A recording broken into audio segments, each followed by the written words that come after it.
discover that our experiments have stopped being productive, let us pivot to a new fundamental strategy that could allow us to do better experiments. That's what a pivot is. I was groping around for a way to describe a phenomenon that I kept seeing in the startups I was working with. So I wrote a blog post. I mean, the blog post, it wasn't like coining the term pivot, it just said, pivot, don't jump to a new vision.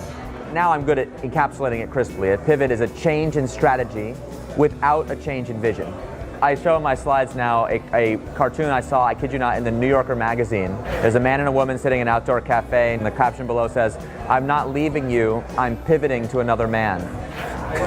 So the word pivot is probably my most notorious contribution to the startup vernacular. Here's the critical thing you got to understand about the pivot. It's really very simple. You get in your car, you don't boot up your GPS and say, GPS, where do I want to go? It doesn't know, it's just a robot. It helps you get where you want to go. So the vision is the destination you have in mind. But if you run into an obstacle, you don't just drive your car into the obstacle over and over again in the hopes that it will be fine. You, with the help of your GPS, find a way around. Okay, very simple. Startups that succeed all do that really well. They start out with an idea that sounds good, but turns out to be terrible. YouTube started out as a dating site, and they only after people were starting to upload all kinds of video did they make the pivot to a video site. Flickr was an online video game. One of the things you could do in the online game was upload photos. And since that's the only thing players actually did, they said, hey, maybe we make it, we call it a zoom-in pivot, where you take one part of the product and you make the whole product, you shrink it down to just that one thing. You make the world's best photo uploading service, even though you meant to make an online game. First version of Twitter was this thing called Odeo, which is a podcasting service. When they made the pivot to Twitter, it only had a few hundred customers, so the so-called vanity metrics were so low, they actually went to their investors and said, we're so embarrassed about these results, would you like your money back? And several of Silicon Valley's best investors made what is now a billion-dollar mistake of saying, yes, thank you.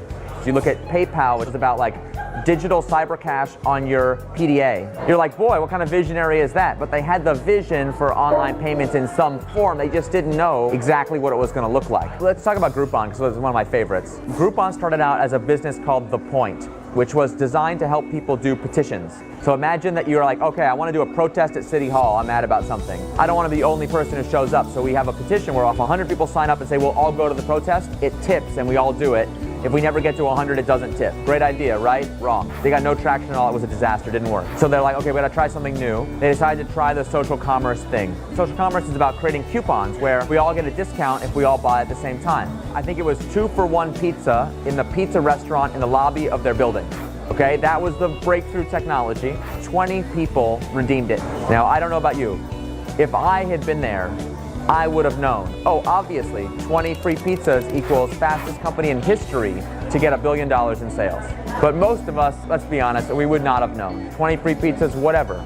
The reason the Groupon founders understood the power of selling 20 free pizzas is that they had failed for a year to get anybody to buy anything at all. That actually made them excited enough to try the next experiment and the next and the next and the next.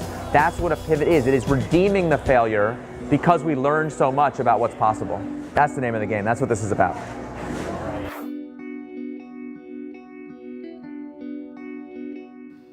So now, get ready to meet the world. That's really dramatic, but let's relax.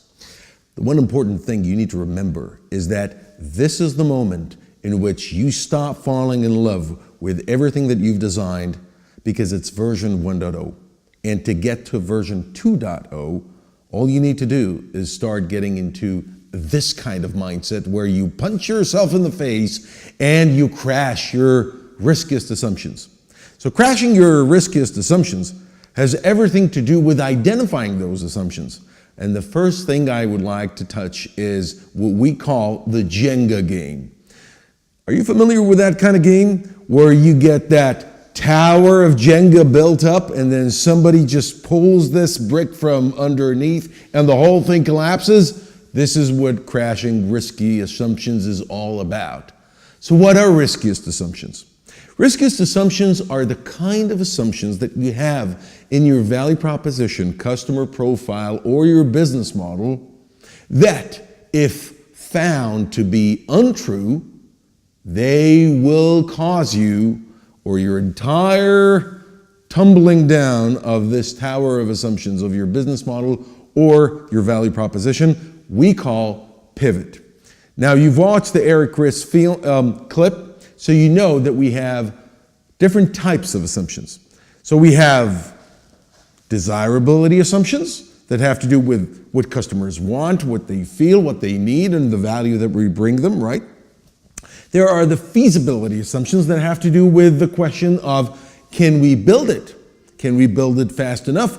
Can we do something that will bring value to the customer in a short amount of time and with not so many resources? And there are the viability assumptions of, is it worth our time, right?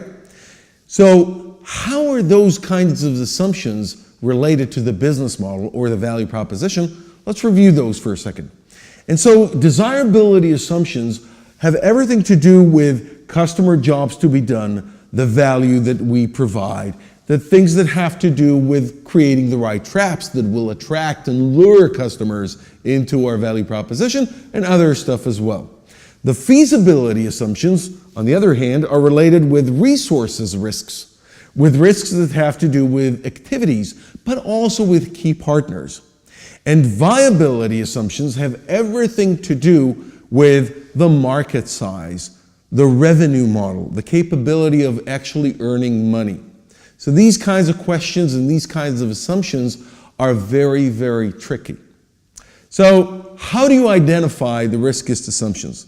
The tool that we're going to be using is called the Jenga Canvas, or in a much more less kind of a celebrity name, the Riskiest Assumption Finder. So the Riskiest Assumption Finder is using your capability of identifying those assumptions correctly. Let's use the example of Southwest and how they validated, or what did they need to validate in order for their business model and value proposition to be more lucrative and relevant. So the first thing they needed is to really answer the question that they believed that people are looking for a simpler way to fly point to point, right? That was question number one. Question number two was that a lot of people found that meals and lounges are not that much of a deal and they don't really need it. What kind of assumptions are those? Yes, those are desirability assumptions because they have to do with the needs, the jobs to be done, and the pains of customers. Let's look at the other stuff.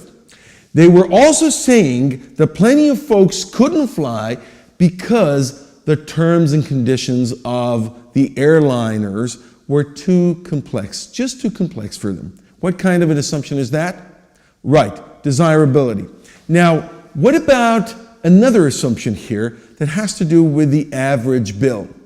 So the assumption that the average bill would be much more than the average ticket price or ticket revenue is another assumption that they needed to validate. But that's a viability assumption, because is it worth their time to actually go through a 50% less of a ticket price and earn less than the market? So this is a viability assumption they needed to validate. And another assumption has to do with trapping customers to book earlier than other competitors of theirs with that refund capability or possibility that they offered.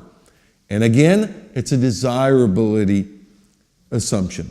And the last assumption that I would like to touch has to do with the fact that a single aircraft model would actually lower the cost of having a fleet by 50%. What kind of an assumption is that? Right, feasibility. So you see, all kinds of assumptions on the Southwest case. Now it's time for you to put your riskiest assumptions in place.